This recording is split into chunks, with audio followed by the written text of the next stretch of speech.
Rail کی پٹڑیاں، اسرار کی گٹھڑیاں۔ Rail کی پٹڑیاں بھی کیا چیز ہیں، لوہا ہو کر لوہے کی مار کھاتی رہتی ہیں، تھپیڑے کھا کھا کر بھی اپنی حیت نہیں بدلتی۔ گرمی، سردی، بارش، خشکی، طوفان، ہر موسم کی تلخی اپنے سینے پہ جھیلتی ہیں، ہزاروں میلوں پہ پھیل جائے لیکن اپنے مرکز سے رابطہ منقطع نہیں کرتی، سدا ساتھ رہتی ہیں لیکن ایک متعین فاصلہ درمیان برقرار رکھتی ہیں۔ بچھڑے ہوئے ملاتی ہیں، جو مل چکے ہوں ان میں توازن پیدا کرنے کے لیے وقتی طور پہ جدا بھی کر دیتی ہیں، توازن پیدا کرنے کا اسلوب سکھاتی ہیں۔ میں نے جسم، ذہن اور مختلف توانائیوں میں توازن برقرار رکھنا ان پٹڑیوں سے سیکھا۔ پنجاب کے تقریباً سبھی ندی نالے، دریاؤں کے پل بغیر ادھر ادھر گرے ننگے پاؤں میں نے اپنے نیچے سے نکال دیے۔ مشق، شوق اور توجہ میں ایسی برکت حرکت پیدا ہوئی کہ راہ شوق کی ہر منزل دو گام ہوتی گئی۔ اندھیرے سویرے، سوکھے گیلے، گرمی سردی، نزدیک اور دور، اکیلے دو کیلے، سود و زیاں، ہر کسی کا احساس لرز کر رہ گیا۔ جب دھیان میں دم، توازن میں تمیز و تہذیب، پاؤں میں پرتال آ گئی تو لوہے سے آشنائی ہو گئی۔ تو پھر مجھے یاد نہیں کہ میں کبھی گاڑی ٹھیلے کو راہ دینے کی خاطر پٹری سے نیچے اترا ہوں گا، پھر تو یہ تھا کہ گاڑی ٹھیلا مجھ سے گزر گیا یا کبھی میں ان میں سے نکل گیا۔ فیض، تصرف، اعجاز کا تعلق کسی مخصوص مذہب اور مسلک، اولیاء یا صدیق و زندیق سے نہیں۔ یہ کچھ تو آپ کسی طرح کی مخلوق سے بھی حاصل کر سکتے ہیں، مخلوق ادنا ہو یا اعلیٰ، اپنی ظاہری باطنی فیوز و برکات سے کوئی بھی مستثنیٰ نہیں ہوتی۔ بس ہم ان سے کچھ حاصل کرنے کا ڈھنگ نہیں جانتے۔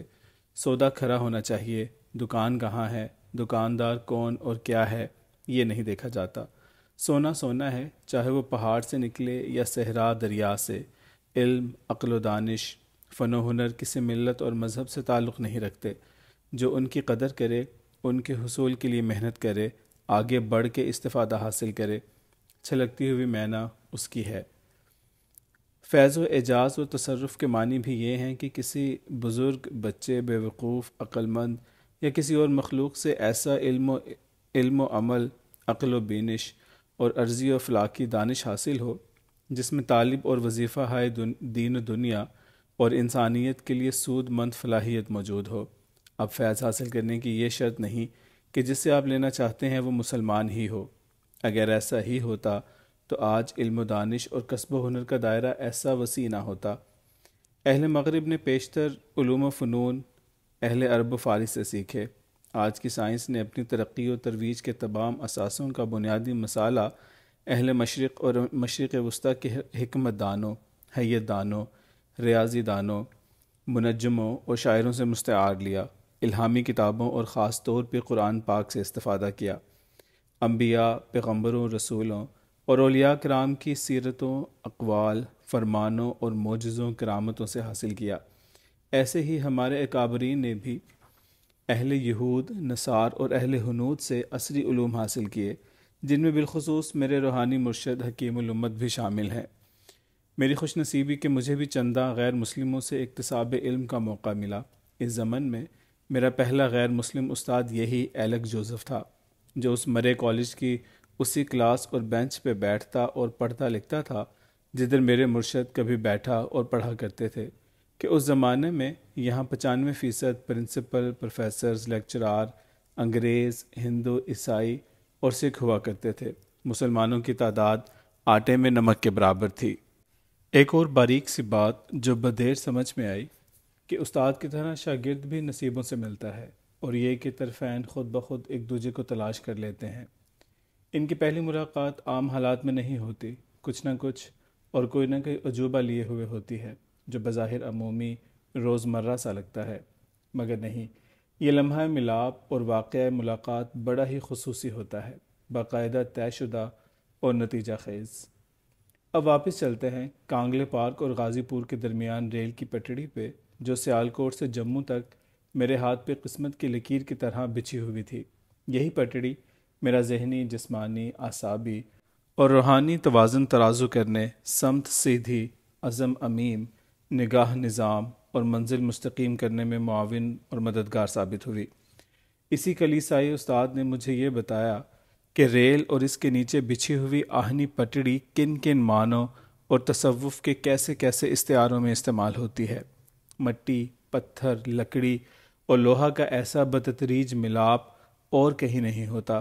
کشش ثقل، سنگ پاروں کا جماؤ، چوبی شہتیروں کا ٹکاؤ، لوہا کا پھیلاؤ، پہیوں کی گردش سے پیدا ہونے والی گرمی، مقناطیسیت اور توانائی کا ایک ایسا توازن پیدا کرتے ہیں کہ جس کی مثال مادہ اور اس کی حرکیت میں کم ہی ملتی ہے۔ یہی قوت، مقناطیسیت، اوپر کا بوجھ اور پہیوں کے اندر کا بڑا ہوا کالر گاڑی کے بے مجابہ وزن کو سیدھ، سلامتی، سلاست میں سم اور تیز روی کی سہولت بہم پہنچاتے ہیں۔ انسانی پاؤں کے انگوٹھے یہی پہیوں کے اندر کی جانب ابھرے ہوئے کالر کا فریضہ ادا کرتے ہیں۔ اندھیرے میں انسان جب بھی زمین پہ پڑی لگی جمی کسی چیز کو جاننا چاہتا ہے تو پاؤں کے اندرونی طرف بڑے ہوئے کالر یعنی انگوٹھے سے ہی کام لیتا ہے۔ 12 پتھر کے اس نصرانی فرد فراست و فہامت نے میرے کاسہ طلب میں جو پہلی بھیک ڈالی وہ ادھ مٹھی مٹی تھی جسے اس نے پٹڑی کے چوبی بالے کے نیچے سے پتھر ہٹا کر نکالا تھا۔ میری چھوٹی سی ہتھیلی پہ جیسے اس نے پوری دھرتی دھر دی ہو۔ میں نظریں جمائے غور سے اس مٹی کو دیکھ رہا تھا جس میں کمود، کوئلہ، چنچل پتھر کے ذرے، موٹے کالے تیل کی تلاہٹ، لکڑی کے نامعلوم ریشے اور لوہے کے کوٹے ہوئے پرت چمک رہے تھے۔ یہ پرت سونے چاندی کے ایسے ورقوں کی طرح تھے جو ایسے نازک و نفیس ہوتے ہیں کہ دم تنفس کے ہلکے ارتعاش سے بھی لرز جاتے ہیں۔ اس رجل واقف اسرار نے مجھے یوں گمسم دیکھ کر کہا، یہ نیم مشت مٹی دیکھا، جانا اور غور کیا جائے تو کائنات سمجھنے میں ممدد ثابت ہو سکتی ہے، بلکہ اس کا ہر ایک ذرہ اپنی اپنی الگ پہچان اور ایک علیحدہ جہان رکھتا ہے، اور وہ جہاں مکمل اور منفرد ہے۔ یہ مٹی جس کی استاد ٹھہری اور جس نے اس کی توقیر تاثیر سے آشنائی پائی، اس نے اس کے بطن سے جنم لینے والی ہر شے تک رسائی پائی۔ اتنا کہہ کر وہ چپ ہو گیا۔ چہرے پہ سنجیدگی فکر مندی سے گھنڈ گئی، یوں کہ جیسے بے دھیانی میں کسی سربستہ راز کو افشاں کر بیٹھا ہو۔ اپنی حیرت اور اس کی خاموشی سے نکلنے کی خاطر میں نے یوں ہی بات بنائی، میں اس مٹی سے ایسی آشنائی کیسے پیدا کر سکتا ہوں جیسے تم نے بیان کی ہے؟ اس نے مجھے کھب جانے والی نظروں سے دیکھتے ہوئے کہا، میں نے دھرتی کا دان تمہاری ہتھیلی پہ رکھ دیا ہے، اب تم اس سے کیسے نپٹتے ہو یہ تم پہ موقوف ہے۔ یاد رکھو، انسان ہو، مکان ہو یا ایمان و ایقان، تعلق، تصدق یا عقل و علم، ہر چیز کی کوئی بنیاد ہوتی ہے۔ بنیاد مضبوط ہو تو اوپر سب کچھ مستحکم ہوتا ہے۔ زمین اور مٹی ہر اس شے کی بنیاد ہے جو ان کے اوپر استادہ ہے۔ کسی کی جڑیں، سلسلے ان کے اندر اترے ہوئے ہیں اور کوئی اوپر سطح پہ موجود ہے جو کشش ثقل کے ذریعے اپنا تعلق استوار رکھے ہوئے ہے۔ مجھے بتایا گیا کہ روحانیت کا ادراک بعد کی بات ہے، جبکہ مادیت کے لیے خود کو مانون کرنا پہلا قدم ہے۔ خاکی کی خاک سے نسبت پہلے ہے۔ طبیعات اور مابعد الطبیعات کے معاملات و مشاغل میں اس سے پہلو تہی ممکن نہیں۔ جیسے عشق حقیقی کی ابتدا عشق مجازی کی سیڑھی چڑھنے سے شروع ہوتی ہے۔ میری خوش قسمتی کہ زمین، مٹی، گل، چک، آوا قصبے کوزہ گری کی سب تعلیم و تکمیل کا موقع مجھے اس دوست نما استاد کے ملنے سے بہت پہلے نصیب ہو چکا تھا۔ مٹی اکھاڑنے سے لے کر کوٹنے، چھاننے، گوندھنے اور پھر وتر دینے، اس کے آگے پھر ملنے، تھاپنے اور چک چلانے، چڑھانے، چترکاری، دھوپ دینے، آوا چڑھانے، آگ دکھانے تک میں سب کچھ سیکھ چکا تھا۔ یہ ٹریننگ سکول میرا ننھیال اکال گڑھ کشمیر میں تھا۔ والدہ مرحومہ کے ساتھ ان کے گاؤں کئی ہفتے رہتا اور وہاں کوزہ گروں کو کنیاں، پیالے، رکابیاں، دوریاں، کنالیاں، پانی کے گھڑے، ٹھوٹیاں، کلیاں، کلہڑ بناتے دیکھتا۔ مٹی کی اقسام، رنگت، تاثیر، سادی، ریتلی، چیکنی، پتھریلی، موٹی، نرم وغیرہ سے خوب گاڑھی چھن چکی تھی۔ مٹی کی تاثیر، طاقت، خصلت اور خوبی کی پہچان کچھ ایسا آسان کام بھی نہیں ہوتا کہ دیکھتے ہی سمجھ میں آ جائے۔ یہ بڑی تپسیا، تجربے اور تن ماری کا متقاضی ہوتا ہے۔ ہر ظروف کے گل اس کے ظرف کے مطابق تیار کرنا بھی ایک ایسا کار کرم ہے جو سب سے بڑے کوزہ گر کی خاص عنایت سے ہی حاصل ہوتا ہے۔ مٹی ایسی ملائم اور سخت چیز کو اپنی منشا اور ضرورت کے تحت ڈھال کر کوئی شکل و وجود دینا کار خداوندی ہے، مگر خدا نے اپنے اوصاف و خصائل ابداع و ابداع اپنے اس خلیفۃ الارض کو بھی تو کسی حد تک عطا فرمائے ہوئے ہیں۔ مٹی سے میری آشنائی جلد ہی ہو گئی تھی۔ شروع میں نے مٹی کو اپنے ہاتھوں سے محسوس کرنا جانا، پھر آہستہ آہستہ مختلف نوع کی مٹیوں کی خوشبو سے آگاہی پائی۔ کالی، سفید، سرخ، پیلی، نیلی، مٹیالی، بادامی اور جمل رنگی، ہر رنگ کی الگ مہک، ذائقہ، دھانس۔ میں نے اپنی الگ مٹی گوندھ کر چھوٹے چھوٹے برتن، کھلونے، جانور، پرندے بنانے شروع کیے۔ ان کو پکانے کے لیے اپنی الگ بھٹی بنائی، آگ لگائی۔ پھر ایک وقت آیا کہ میں باقاعدہ چک پہ بیٹھا، اپنی مرضی کا پیالہ بنایا، دھاگے سے آر پار کاٹا، سبک ہاتھوں سے اٹھا کر زمین پہ دھرا، گلہری کی پونچھ کے بالوں والی قلم سے پیلے نیلے رنگوں سے بیل بوٹے بنائے۔ اب میں ننھا سا کوزہ گر بن چکا تھا۔ میرے ہاتھوں، انگلیوں اور پوروں نے مٹی کے لمس کا ادراک حاصل کیا تھا، لیکن کہیں بہت دور پہنچ کر احساس ہوا کہ مٹی سے ہاتھ آلود کرنے سے کہیں پہلے اس کے پاؤں لگنا ضروری ہوتا ہے، پاؤں مرید ہونا پڑتا ہے۔ اس استاد نے بھی مجھے بتایا کہ دانہ خاک میں مل کر گلے گلزار ہوتا ہے۔ مٹی سے ملن کے لیے اس پہ پا برہنہ نہ چلا کرو، سہج سہج جیسے پاؤں جلی بلی دھیرے دھیرے مٹکولے لیتے ہوئے چلتی ہے۔ گرم سرد، نرم سخت، اونچی نیچی زمین پہ برہنہ پا چلنے سے اندازہ ہوا کہ اس میں فائدے بے شمار ہیں، جبکہ نقصان نہ ہونے کے برابر۔ مسافر سے زمین اور مٹی مسافت اور تنہائی میں آشنائی پیدا کرتی ہے۔ صحرا نوردوں سے تھل صحرا نصف شب، جہاز رانوں اور ملاحوں سے سمندر آخر شب، خلا بازوں سے خلا سر شام اور کوہ پیماؤں سے پہاڑ، سورج جب نصف نہار پہ ہوتا ہے تب سرگوشیاں کرتے ہیں، اپنی سی کہتے ہیں، دوسرے کی سنتے ہیں۔ اسی طرح جنگل بیلوں میں پڑے جوگیوں، فقیروں، دیوانوں اور سنیاسیوں سے بھی یہ جنگل بیلے، ویرانے، اجڑی بستیاں، کھنڈر کھولے باتیں کرتے ہیں۔ جنگلی جانور وہاں کے ندی نالے، درخت، موسم، تمام کے تمام ان کی حفاظت، خدمت اور اطاعت پہ آمادہ ہوتے ہیں۔ دیکھو تو مذکورہ بالا ان تمام کا تعلق براہ راست یا بالواسطہ اسی زمین اور اس کی مٹی سے ہے۔ سفر شرط ہے، مسافر نواز بتھیرے۔ جب میں تکریم الارض اور فہیم التراب سیکھنے کے سلسلہ میں نکلا تو میرا پہلا ٹارگٹ پورن بھگت کا کنواں تجویز ہوا، جو 12 پتھر سے خاصا دور ایک ویران سے جگہ پہ خستہ حالت میں تھا۔ میرے استاد نے بتایا کہ اس کنویں اور اس کے گرد و پیش والا قطع ارض ایک خاص قسم کے اثرات اور اہمیت کا حامل ہے۔ تفصیلات تو نہ بتائی گئیں، بس اتنا ہی کہ تم خود جانو اور سمجھو۔ میرا کام صرف لاہور کا راستہ دکھانا ہے، ساتھ نہیں جانا۔ پورن بھگت کا کنواں دنیا کے چند چیدہ پراسرار مقامات میں سے ایک ہے، جو ایک ایسے تخت الارض پہ واقع ہے جو اپنی ظاہری، خفی، ماہیت، اندرونی، معدنیاتی اثرات و کیفیات کے علاوہ برج جدی کے مقابل ہیں۔ سیالکوٹ کے علاوہ منگلا دیوی کا قلعہ، ٹلہ جوگیاں، جگی بالا ناتھ، جلال پور جٹا، قبے شاہ کا کھو، ترکی، عراق، آذربائیجان، ناران، سکردو، ٹیکسلا، مہر ولی، بھوپال کا جنگل، مصر، سائبیریا، نینوا، کوہ ارارت، تبت کے علاوہ بھی چند ایسے مقامات ایسے ہیں جو عام انسان کے لیے محض زمین یا کوئی مشہور جگہ ہے، مگر طالبان مابعد الطبیعیات اور علوم علوی اور ارضی کے لیے ایک خاص اہمیت کے حامل ہوتے ہیں۔ ان جگہوں پہ پا برہنہ یا کھڑاؤں پہن کر جایا جاتا ہے۔ معلوم ہو کہ لکڑی کی کھڑاؤں، چمڑے کا جوتا، جوٹ، کپڑے، سوتلی، درخت کی چھال، پتے کی چپل کے علاوہ پتھر، مٹی اور مختلف نوع کے دھاتوں کے پیزار بھی ہوتے ہیں، جو عام نہیں بلکہ بہت ہی خاص ریاضت و مجاہدات میں استعمال کروائے جاتے ہیں۔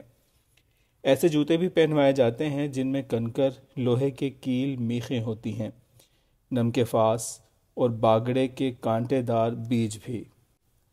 ہاں، میں بتا رہا تھا، میرا پہلا ننگے پاؤں پیدل سفر پورن بھگت کے کنویں تک کا تھا۔ دوسرا سفر 12 پتھر سے جلال پور جٹاں تک شروع ہوا تو میرے استاد نے 12 پتھر سے اگو کی سیالکوٹ سے وزیر آباد کی جانب کا پہلا قصبہ پڑاؤ کی طرف اشارہ کر کے کہا، جاؤ، چلتے جاؤ جب تک دریائے چناب کا پل پار نہ کر جاؤ۔ گجرات پہنچ کر سائیں کاماں والے کے مزار پہ سلام کرنا، پھر وہاں سے جلال پور جٹاں پہنچ کر بابے قبے شاہ کے کھوہ اور حجرے مسجد کا پوچھ لینا، پھر تم جانو اور وہ۔ ہاں، اگر کبھی واپس پہنچ پاؤ تو مجھے مل لینا۔ یہ سب کچھ یوں تھا جیسے وہ مجھے کہیں پاس کے گاؤں گھی یا گڑ لانے کے لیے بھیج رہا ہو۔ اس اللہ کے بندے نے یہ بھی نہ پوچھا کہ بچے کوئی دونی چونی جیب میں ہے یا نہیں، جوتے، کپڑے، حال حلیہ ایسے لمبے سفر کے لیے موزوں ہیں یا نہیں، کھانا پینا، شب بسری کا کیا بندوبست ہوگا۔ رخصت سمے یہ بھی مجدہ سنایا کہ اس راہ پہ قدم اٹھانے کے بعد مڑ کر دیکھنے کی غلطی نہ کرنا، سفر کے دوران کسی سے لفٹ وغیرہ بھی نہیں مانگنی، کسی کھیت باغ سے مولی، گاجر، گونگلو، امرود وغیرہ چرا کر نہیں کھانے۔ ہاں، اگر کوئی چیز زمین پہ پڑی مل جائے یا کوئی اللہ کا بندہ قیام و طعام کی دعوت از خود دے دے تو قبول کرنے میں کوئی حرج نہیں۔ سڑک کے بیچ سفر سے اجتناب کرنا، ایک پہر سے زیادہ کہیں قیام کی سختی سے منائی ہے۔ اطراف کی کچی زمینوں پہ درختوں، جھاڑوں کو چھوتے ہوئے گزرنا ہے۔ ان نصیحتوں کے ساتھ مجھے ہلکا سا دھکا دیتے ہوئے کہا، چل میرے کتے، کت کت کت۔ اگلے ہی قدم مجھے بریک لگ گئے۔ پیچھے دیکھنے کی ممانعت تھی، میں پکے پاؤں الف ہو رہا، دل میں یہی کہ پہلی رفت پہ اچھا زیادہ راہ ملا۔ اچانکیت پیچھے سے جواب ملا، کتے سے بہتر حیوان مطلق اور کوئی نہیں، کہیں تو یہ حیوان ناطق سے بھی عرفہ نظر آتا ہے۔ یہ واحد مخلوق ہے جو زمین مٹی کے اندر جھانک کر بیٹھتا، لیٹتا اور موتتا ہے، مٹی کو سونگھتا رہتا ہے۔ اندر دبے پڑے سب خزانے، خصلتیں اسے روشن دکھائی دیتی ہیں۔ اس کی حصہ شامہ اور اس کے اندر کا نظام اسے زمین کے اندر بہت نیچے تک پہنچنے میں مدد دیتا ہے اور بہت دور تک اسے مردان افلاک، رجال غیب، دساسول، شیاطین، آفات آفاق اور قدسی تک محسوس ہوتے ہیں، دکھائی دیتے ہیں۔ جدھر سایہ اور سکون دکھائی دے اپنی کمر سیدھی کر لیتا ہے، راضی برضا، شکوہ نہ شکایت، ایک ہی در کی دور دور پہ دھرا پڑا رہتا ہے۔ پاؤں کے بریک جیسے کھل سے گئے تھے، ایک جھٹکے سے میں آگے روانہ تھا۔ یہ پا برہنہ پیدل چلنے کا چکر جو چلا تو چلتا ہی گیا۔ پڑ پڑاؤ، ڈھوکیں، چک، جھوکیں، آبادیاں، قصبے، گاؤں، دیہ، شہر اور پھر ملکوں میں اپنی آشفتہ سری اور آوارہ گردی کی دھانس اور دھول اڑاتا پھرا۔ کسی نے فقیر کہا، آوارہ گرد، اور کسی نے زندگی کے حقائق سے دامن چھڑاتا ہوا بے جرأتہ، بے ہمتہ انسان۔ کسی نے کچھ اور، کسی نے کچھ ایسے القاب و الزام دیا، کوئی کیا جانے کہ میں کس لذت ترابی میں سرشار ہوں۔ لمبے طویل راستوں پہ اپنی لگن میں مگن ننگے پاؤں پیدل چلتے ہوئے میں کہیں سے کہاں ہوتا ہوں۔ نیچے بچھی ہوئی نرم تلائی کی طرح دھرتی مجھے کیسے کیسے ہلکورے دیتی ہوئی آگے آگے دھکیلتی اور پاؤں کے نیچے پولی پولی مٹی ملائی کی کچی گھانی کی طرح محسوس ہوتی۔ درویشی کی راہ کا مسافر اور کسی پھائی کی جانب لپکتا ہوا پرندہ اور سوئے مقتل قدم بڑھاتا ہوا پا بجولاں بے گناہ، ان میں ایک عجیب سی سرمستی ہوتی ہے۔ کچھ خبر نہ ہوتی کہ کتنے شب و روز چلتا رہا، کھایا پیا، کہیں سویا جاگا، اندھیرا سویرا، دھوپ بارش، سب برابر۔ پتہ تب چلتا جب میں سائیں کاماں والے کے احاطے میں داخل ہوا۔ سلام فاتحہ کے بعد یہاں خوب کمر سیدھی کرتا، وقت کشادہ ہوتا تو جلال پور جٹاں کی راہ پکڑتا، ورنہ یہیں ٹکی ہو رہتا۔ شہر میں گلیوں بازاروں میں بے مقصد گھومتا رہتا، چناب کنارے چلا جاتا، بیلے میں چرواہوں کی ونجلیوں، بانسریوں کی تانے سنتا۔ دو ایک روز خوب خاک و خوار ہوتا، پھر جلال پور جٹاں کی راہ پکڑتا، جہاں کھڈی پہ بیٹھا میرا پیارا سا دوست صدا سے میرا منتظر رہتا، اور یہیں کہیں میرے حافظ باؤ ٹرین بھی رہتے تھے، جن سے قلب و نظر کا باقاعدہ سلسلہ کچھ عرصہ بعد شروع ہوا تھا۔ ایک آدھ روز بعد واپسی کا اذن ملتا تو وہی جانی پہچانی راہیں راستے، وہی شجر و حجر، ندی نالے، دریا، پل، سرسراتی ہوائیں، شکر دوپہریں، آسودہ نا آسودہ موسم، چہچہاتے طیور، بھانت بھانت کے لوگ، میرے سنگ سرکتی ہوئی رسوائیاں، طرح طرح کی تڑتڑائی ہوئی باتیں، اور اس سب پہ مستضاد گھر والوں کے جوتے، کھوسڑے، لانو تان، اور ایک آدھ دن کا وقفہ آرام۔ گھر والوں کے غصہ دشنام میں دم جاتے ہی پھر وہی کہ میں پرکھم کم تھا اور پکھیرو زیادہ۔ پکھیرو کسی گھونسلہ یا ڈال ڈنڈی پہ زیادہ دیر قیام نہیں کرتے، ان کی ٹانگیں چھوٹی اور پنکھ بڑے ہوتے ہیں۔ پکھیرو پروائیوں اور فقیروں کے سفر میں خیمہ کرنے کا مقام مشکل سے ہی آتا ہے۔ اگلی 9 چندی جمعرات تک گجرات جلال پور جٹاں کا برہنہ پا پیادہ سفر مؤخر رہتا۔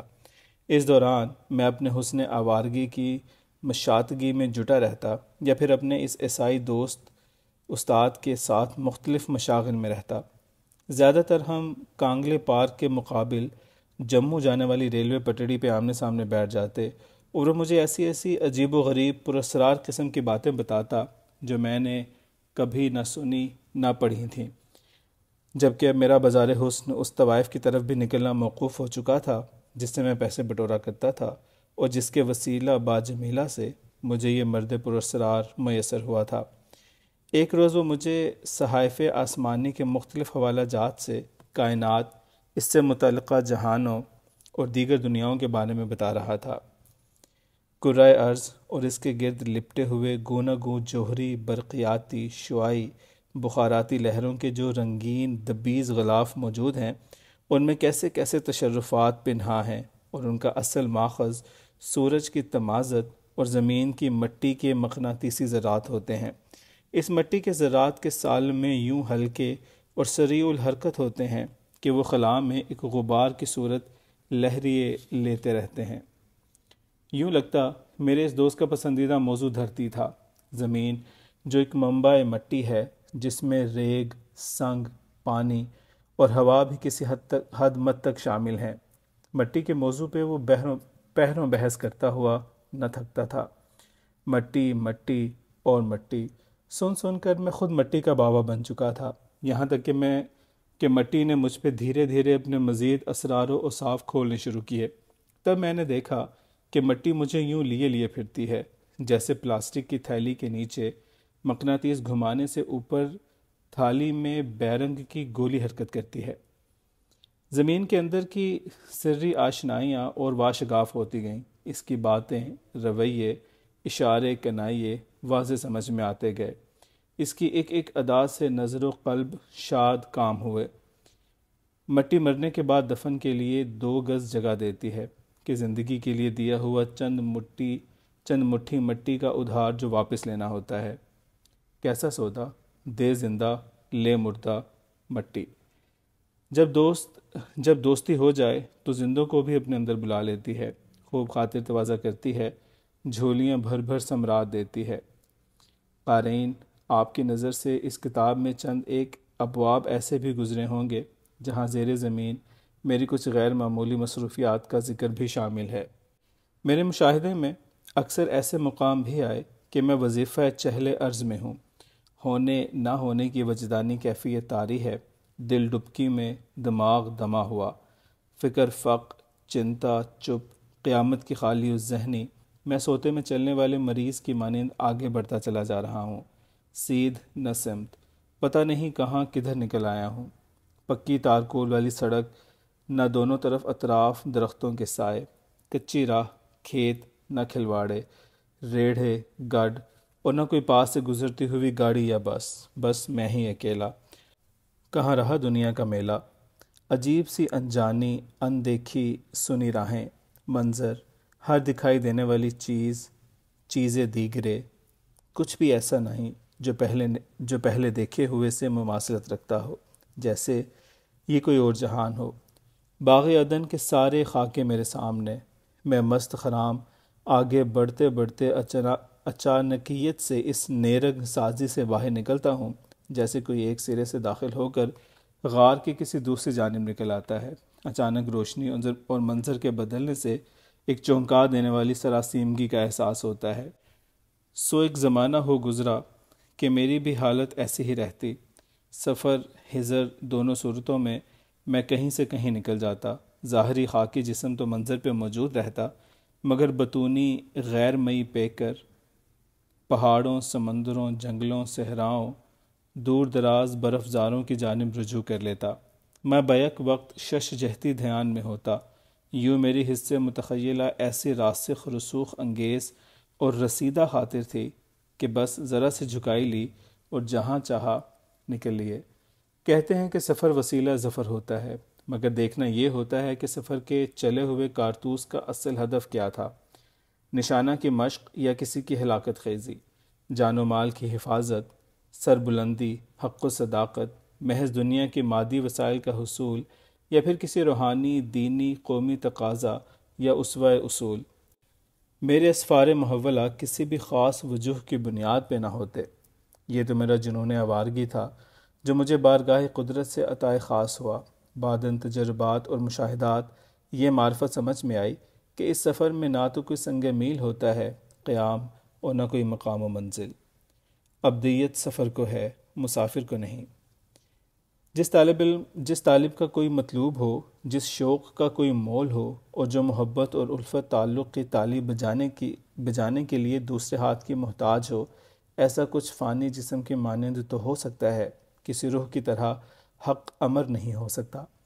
آمد کے کسی مصرع شعر کی مانند میرا بھی یہ سلسلہ رفت آمدن برسر سفر کی طرح ایک آمد ہی کی طرح ہوتا۔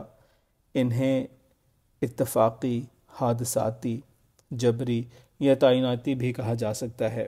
یہ تو کچھ بدیر یعنی مٹی کے ساتھ مٹی ہونے کے بعد معلوم ہوا کہ اب مجھے مٹی کے بعد خام و خار یعنی سنگ و آہنگ سے بھی سلسلہ جنبانی شروع کرنا ہے۔